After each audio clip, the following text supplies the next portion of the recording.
दोस्तों डालते एक नजर अब तक की मुख्य खबरों पर। उत्तर प्रदेश सरकार ने अन्य राज्यों में फंसे मजदूरों, छात्रों, नागरिकों के लिए जारी की एक हेल्पलाइन नंबर्स बताएंगे एक पूरी रिपोर्ट।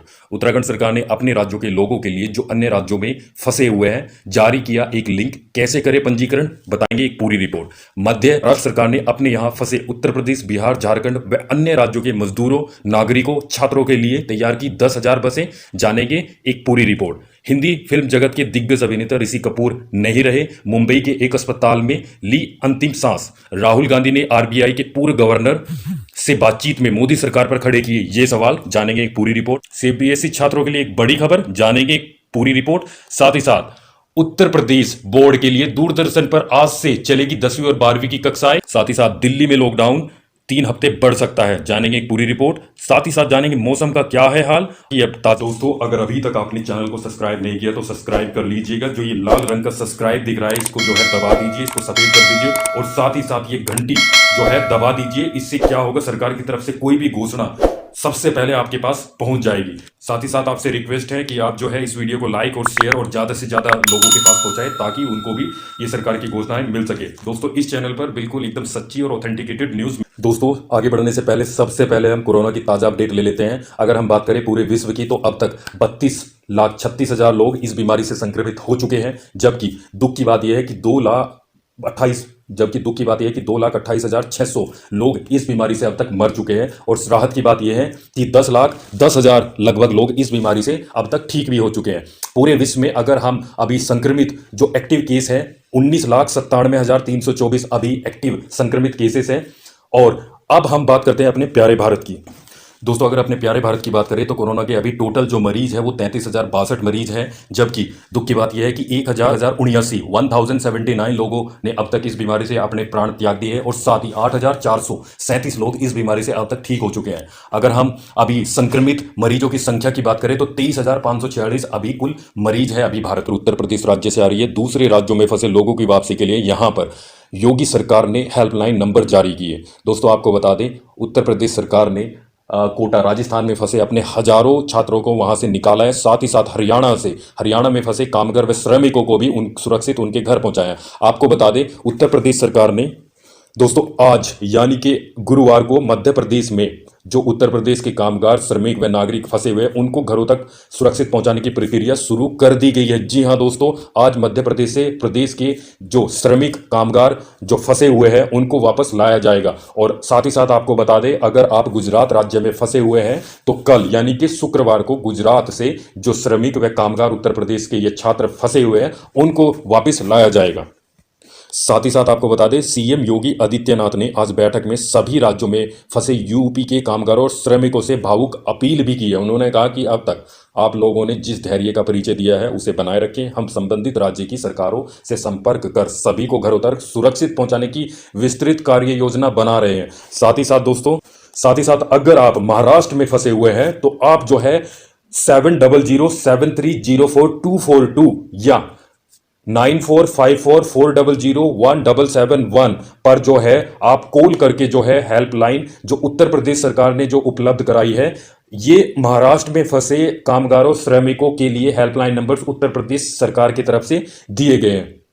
साथ ही साथ आपको बता दें तेलंगाना व आंध्र प्रदेश से यूपी आने के लिए अगर आप तेलंगाना व आंध्र प्रदेश में फंसे हुए हैं और आप उत्तर प्रदेश आना चाहते हैं तो आप 9886600721 या 9454402544 या 9454401351 पर आप जो है कॉल कर सकते हैं। और आप जो है उत्तर प्रदेश अगर वापस आना चाहते हैं तो इन नंबरों पर आप फोन कर सकते हैं। साथ ही साथ उत्तर प्रदेश सरकार ने गोवा व कर्नाटका में फंसे अपने मजदूरों, कामगारों व नागरिकों के लिए हेल्पलाइन नंबर्स दिए। पंजाब व चंडीगढ़ से अगर आप यूपी उत्तर प्रदेश वापस आना चाहते हैं तो आप जो है मैं डिस्क्रिप्शन बॉक्स में जो है ये मोबाइल नंबर्स डाल दूंगा। आप डिस्क्रिप्शन बॉक्स में चेक करके इन नंबर को अपने फोन में डायल करके पता कर सकते हैं कि आप कब उत्तर प्रदेश वापस लौट सकते हैं। साथ ही साथ अगर आप पंजाब, चंडीगढ़ में फंसे हुए हैं, पश्चिम बंगाल में या अंडमान व निकोबार में अगर आप फंसे हुए हैं तो उनके लिए भी मैं जो है हेल्पलाइन नंबर्स में डाल दूंगा। साथ ही साथ राजस्थान में अगर आप फंसे हुए हैं, हरियाणा में फंसे हुए, बिहार या झारखंड में आप फंसे हुए हैं तो मैं सभी के सभी जो हेल्पलाइन नंबर उत्तर प्रदेश सरकार ने जारी किए गए हैं, आप किसी भी राज्य से अगर उत्तर प्रदेश आना चाहते हैं तो इन नंबरों पर आप फोन कर सकते हैं। तो डिस्क्रिप्शन बॉक्स रिपोर्ट्स जरूर चेक करें, और साथ ही साथ अगर आपको कोई भी आपका प्रश्न हो तो कमेंट बॉक्स में जरूर आप मुझसे पूछें। साथ ही साथ आपसे एक छोटी सी रिक्वेस्ट है, गुजारिश है कि इस वीडियो को आप ज़्यादा से ज़्यादा शेयर करें, ताकि अधिक से अधिक जो अन्य राज्यों में फंसे हुए हैं, बिहार, झारखंड, अंडमान निकोबार, पश्चिम बंगाल और चंडीगढ़, पंजाब, तो उनको ज़्यादा से ज़्यादा जो है इस वीडियो मिले, ताकि उनको ये हेल्पलाइन नंबर मिल सके और वो ये जानकारी मिले और वो वापस आ सके। अगली खबर जो है उत्तराखंड से आ रही है दोस्तों। उत्तराखंड सर अगली खबर उत्तराखंड से आ रही है। उत्तराखंड के लोग जो बाहर फंसे हुए, अन्य राज्यों में फंसे हुए हैं, उनको वापस लाने की तैयारी हो रही है। सरकार ने एक लिंक जारी किया है जहां पर उत्तराखंड के जो श्रमिक है, कामगार है, छात्र है, अन्य राज्यों में फंसे हुए हैं, उनको उस लिंक पर जाकर पंजीकरण, रजिस्ट्रेशन करना होगा, जिससे सरकार को आपके बारे में पता चल सके और आपको जो है उत्तराखंड राज्य में लाने का प्रबंध किया जा सके। दोस्तों आपको बता दें, अन्य राज्यों में फंसे प्रदेश के छात्रों, पर्यटकों, श्रद्धालुओं और अन्य नागरिकों की घर वापसी हो सकेगी। उत्तराखंड सरकार ने विभिन्न राज्यों में फंसे उत्तराखंड के लोगों के लिए यह लिंक जारी किया है दोस्तों। साथ ही साथ आपको बता दें कि मुख्यमंत्री त्रिवेंद्र सिंह रावत को जो है कांग्रेस के प्रतिनिधि मंडल ने गुरुवार जो है मुख्य सचिव के हवाले से जो है उन्हें 21,000 लोगों की सूची सौंपी है, जो देश के अलग अलग हिस्सों में फंसे हुए हैं। उन्होंने बताया कांग्रेस द्वारा तैयार की गई ऐप के जरिए उन्हें यह जानकारी मिली है। 21,000 लोगों ने उनसे संपर्क किया है और कांग्रेस प्रदेश अध्यक्ष प्रीतम सिंह उपाध्याय, सूर्यकांत धस्माना आदि लोगों ने प्रतिनिधि मंडल के द्वारा इस 21,000 लोगों की जो है उनको सूची सौंपी है। साथ ही साथ मैं ये जो लिंक है उत्तराखंड सरकार का, मैं अपने डिस्क्रिप्शन बॉक्स में डाल दूंगा। आपसे रिक्वेस्ट है कि इस वीडियो को ज्यादा से ज्यादा शेयर करें, ताकि अधिक से अधिक लोगों के पास ये वीडियो पहुंचे और लोग अपने जो अलग अलग राज्य में फंसे हुए हैं वो घर वापस लौट। दोस्तों के दिग्गज अभिनेता ऋषि कपूर 67 साल की उम्र में उनका मुंबई में निधन हो गया आज सुबह।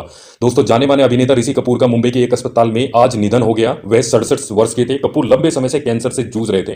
तबीयत बिगड़ने के बाद बुधवार को उन्हें NH रिलायंस अस्पताल में भर्ती कराया गया था। अमेरिका में कैंसर का इलाज कराने के बाद वह पिछले साल सितंबर में भारत लौटे थे।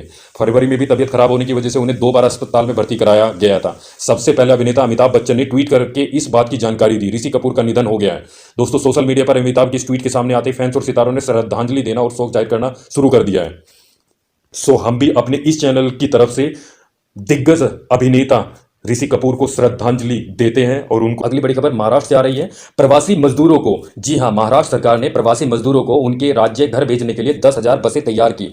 जी हां दोस्तों, महाराष्ट्र में फंसे उत्तराखंड, उत्तर प्रदेश, बिहार, झारखंड व अन्य राज्यों के फंसे मजदूरों को उनके राज्य में भेजने के लिए महाराष्ट्र परिवहन विभाग की 10,000 बसें तैयार है। मजदूरों को भेजने के लिए मुख्यमंत्री उद्धव ठाकरे ने केंद्र सरकार से भी गुजारिश की थी। दूसरी ओर कोटा में फंसे महाराष्ट्र के 2,500 छात्रों को लाने के लिए भी बुधवार को 100 बसें रवाना की गई थी। दोस्तों आपको बता दें, व्हाइट हाउस यानी कि अमेरिका का जो व्हाइट हाउस है ने हाल ही में राष्ट्रपति रामनाथ कोविंद और प्रधानमंत्री नरेंद्र मोदी का ट्विटर हैंडल अनफॉलो किया है। इस पर कांग्रेस नेता राहुल गांधी ने कहा है कि उन्हें इससे बड़ी निराशा हुई है। विदेश मंत्रालय को इस पर संज्ञान लेना चाहिए। जी हां दोस्तों, आपको बता दें कि व्हाइट हाउस ने कहा राष्ट्रपति जब किसी देश की यात्रा पर जाते हैं तो वहां के शीर्ष नेता और अधिकारियों को फॉलो किया जाता है। जी हां दोस्तों, व्हाइट हाउस ने बताया कि उसका ट्विटर हैंडल आमतौर पर अमेरिकी राष्ट्रपति की विदेश यात्रा के दौरान थोड़े समय के लिए मेजबान देशों के अधिकारियों के ट्विटर को फॉलो करता है। ऐसा इसलिए किया जाता है ताकि यात्रा के समर्थन में अधिकारियों के संदेशों को रीट्वीट किया जा सके। व्हाइट हाउस ने यह भी बताया कि फरवरी में राष्ट्रपति डोनाल्ड ट्रंप की भारत यात्रा के दौरान व्हाइट हाउस ने राष्ट्रपति रामनाथ कोविंद, प्रधानमंत्री नरेंद्र मोदी, प्रधानमंत्री कार्यालय के ट्विटर को फॉलो करना शुरू किया था। इसके साथ ही अमेरिका में भारतीय दूतावास, भारत में अमेरिकी दूतावास और भारत में अमेरिकी राजदूत केन जस्टर को भी फॉलो करना शुरू किया था। इस हफ्ते व्हाइट हाउस ने सभी 6 ट्विटर हैंडल को अनफॉलो कर दिया था। आपको जानकारी दे दें कि व्हाइट हाउस अब सिर्फ 13 ट्विटर अकाउंट फॉलो कर रहा है। इसमें डोनाल्ड ट्रंप, उनकी पत्नी मेलेनिया ट्रंप, उपराष्ट्रपति माइक पेंस और ट्रंप प्रशासन ने संबंधित कुछ अन्य लोग हैं। ऐसा पहली बार था जब व्हाइट हाउस ने भारतीय प्रधानमंत्री राष्ट्रपति को फॉलो करना शुरू किया था। दोस्तों अगली बड़ी खबर की तरफ बढ़ते हैं। रघुराम राजन से, जो आरबीआई के पूर्व गवर्नर हैं, से बातचीत में राहुल गांधी ने खड़े किए मोदी सरकार पर यह सवाल। जी हां दोस्तों, कांग्रेस के पूर्व अध्यक्ष राहुल गांधी ने कोरोना संकट की चुनौतियों को लेकर रिजर्व बैंक ऑफ इंडिया के पूर्व गवर्नर रघुराम राजन से चर्चा की। इस चर्चा में राहुल गांधी ने कम टेस्टिंग, सत्ता का केंद्रीयकरण और लॉकडाउन से आने वाली जो आर्थिक दिक्कत है को लेकर रघुराम राजन से बात के जरिए उन्होंने प्रधानमंत्री नरेंद्र मोदी की नीतियों पर बड़े सवाल खड़े किए।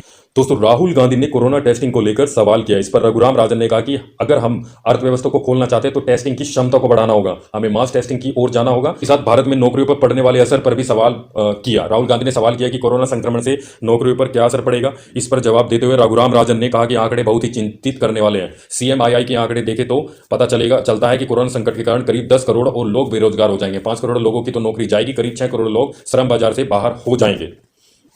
दोस्तों CBSE बोर्ड 2020 की जो परीक्षा है उसमें बहुत सारा कंफ्यूजन हो रहा है। सो हम आपका जो है कंफ्यूजन दूर कर देते हैं। सीबीएसई एग्जाम को लेकर इसके सचिव अनुराग त्रिपाठी के हवाले से एक बार खबर आई थी कि 10वीं की बाकी परीक्षाएं नहीं होगी। फिर बाद में सीबीएसई की ओर से नोटिस जारी करके कहा गया बाकी परीक्षाएं होगी। इससे एक भ्रम की स्थिति पैदा हो गई है। सीबीएसई बोर्ड की 10वीं और 12वीं की अब करीब 29 विषयों की परीक्षाएं होगी। परीक्षा सिर्फ मुख्य बचे हुए पेपरों में से कुछ मुख्य पेपर की परीक्षा होगी। इसका मतलब यह है कि 10वीं की परीक्षा दंगा प्रभावित उत्तर पूर्वी दिल्ली के छात्रों के लिए होंगे। जी हां दोस्तों, 10वीं की परीक्षा केवल उत्तर पूर्वी दिल्ली के छात्रों के लिए होगी, बाकी के लिए नहीं। वहीं पे 12वीं की परीक्षा पूरे देश के छात्रों के लिए होगी। शुरू में जब सीबीएसई के सचिव अनुराग त्रिपाठी की ओर से जानकारी दी गई थी तो 10वीं की परीक्षाएं नहीं होगी, तो एक भ्रम पैदा हो गया था, जिससे सीबीएसई ने नोटिस जारी करके दूर किया। सीबीएसई के नोटिस में कहा गया है कि 1 अप्रैल के सर्कुलर के मुताबिक 10वीं की परीक्षा होगी। यहां पर यह समझ लेना चाहिए कि दंगा प्रभावित उत्तर पूर्वी दिल्ली के क्षेत्रों को छोड़कर बाकी देश में 10वीं की मुख्य परीक्षाएं हो गई थी। ऐसे में पूरे देश के लिए 10वीं की परीक्षा का सवाल ही पैदा नहीं होता है, क्योंकि अब सिर्फ मुख्य विषयों की परीक्षा होनी है। दोस्तों आपको बता दें, यूपी बोर्ड दूरदर्शन पर आज से चलेगी 10वीं और 12वीं की कक्षाएं। जी हां दोस्तों, UP board classes on Doordarshan. UP board 10वीं और 12वीं की ऑनलाइन कक्षाएं दूरदर्शन पर आज से शुरू होगी। जिला विद्यालय निरीक्षक डॉक्टर मुकेश कुमार सिंह ने बताया कि दूरदर्शन के स्वयं प्रभा चैनल, जी हां दोस्तों, स्वयं प्रभा चैनल पर सुबह 10 बजे से लेकर 12 बजे तक कक्षाओं का प्रसारण होगा। सुबह 30-30 मिनट की 2 क्लास हाई स्कूल और 30-30 मिनट की 2 क्लास इंटरमीडिएट की चलेगी। शाम को यह क्लास रिपीट होगी। डीआईओएस ने बताया कि लॉकडाउन के कारण स्कूल की पढ़ाई प्रभावित न हो, इसके लिए शासन के निर्देशों पर यह पहल की गई है। डॉक्टर एपीजे अब्दुल कलाम प्रविधि विद्यालय एकेटीयू के स्टूडियो में इनकी रिकॉर्डिंग की जा रही है। साथ ही आपको बता दें, अगली बड़ी खबर दिल्ली से है। 2 या 3 सप्ताह का होगा तीसरा लॉकडाउन। जी हां दोस्तों, स्वास्थ्य विभाग के एक वरिष्ठ अधिकारी का कहना है कि दिल्ली में तीसरा लॉकडाउन 2 से 3 सप्ताह का हो सकता है। केंद्रीय स्वास्थ्य मंत्रालय के विशेषज्ञों से सलाह लेने के बाद दिल्ली सरकार ने इसकी तैयारी भी कर ली है। दिल्ली सरकार की कोविड प्रबंधन को लेकर गठित कमेटी का भी यही सुझाव है। हालांकि तीसरा लॉकडाउन किस तरह लागू होगा, किसे छूट मिलेगी और किसे नहीं, यह आने वाले दिनों में ही पता चलेगा। वहीं पे आपको बता दें कि बिहार के फंसे हुए मजदूरों कामगारों के लिए बिहार में भी जो है राजनीति शुरू हो गई है। आपको बता दें, केंद्र सरकार ने लॉकडाउन की वजह से दूसरे राज्यों में फंसे लोगों की आवाजाही की पाबंदी में ढील दी है। राजद नेता शिवानंद तिवारी ने पूछा है कि सरकार 30 लाख लोगों को वापस लाने के लिए बसों का प्रबंध कैसे करेगी। सो दोस्तों, अब जानते हैं आगामी 24 घंटे का पूर्वी अनुमान। अगले 24 घंटे के दौरान पूर्वोत्तर भारत में हल्की से मध्यम बारिश के कुछ स्थानों पर भारी प्री मानसून वर्षा होने की संभावना है। इसी दौरान हिमाचल प्रदेश और उत्तराखंड में कुछ स्थानों पर हल्की से मध्यम बारिश होने की संभावना है। जम्मू कश्मीर, लद्दाख और उत्तरी पंजाब में भी कहीं कहीं पर हल्की वर्षा हो सकती है। केरल, आंतरिक तमिलनाडु और दक्षिण आंतरिक कर्नाटक में भी कुछ स्थानों पर हल्की से मध्यम वर्षा के आसार है। दक्षिणी कोंकण व गोवा, दक्षिणी मध्य महाराष्ट्र, उत्तरी मध्य प्रदेश और तेलंगाना में भी 1-2 स्थानों पर गर्जना के साथ हल्की बारिश की संभावना है। राजस्थान में भी 1-2 स्थानों पर हल्की बारिश हो सकती है।